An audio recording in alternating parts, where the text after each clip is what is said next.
O conselleiro de Educación e Ciencia tivo ocasión de coñecer esta mañá as instalacións do Centro Tecnolóxico do Clúster de Acuicultura de Galicia, situado no lugar ribeirense de Couso. Na visita guiada polo director do centro, Santiago Cabaleiro, Román Rodríguez puido coñecer o traballo na busca de solucións innovadoras que desenvolven para mellorar produtos e sistemas a través da I+D+I. Centro de referencia non só a nivel español, senón que traballa a nivel internacional. Nos topamos cun bo facer que en certa medida demostra o que ten que ser un centro tecnolóxico, moi ben sellado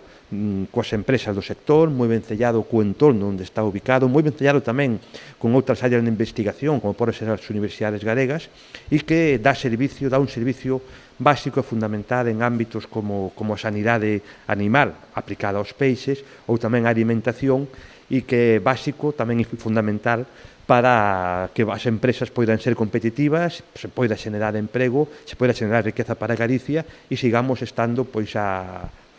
cabeza mundial en ámbitos tan especializados e tan competitivos como é a acuicultura. O director do clúster avanzou algúns dos programas que están a desenvolver en colaboración coa Xunta, situando a acuicultura galega á vanguarda de toda Europa. Nós agora temos precisamente coa Xunta de Galicia varios programas de investigación, un dedicado a intentar buscar solucións para o salmete de roca. Vamos a intentar cultivar o salmete de roca para que se sea unha especie tanto para repoblar como unha nova potencial especie que se poda utilizar no futuro. Tamén vamos a traballar en proxectos que teñen que ver coa meixa, intentar buscar solucións para a meixa e o berberecho. Tamén vamos a buscar solucións, tamén proxectos coa Xunta de Galicia, intentaremos en buscar novas vacinas orais, novas vacinas que permitan vacinar os peixes de unha forma máis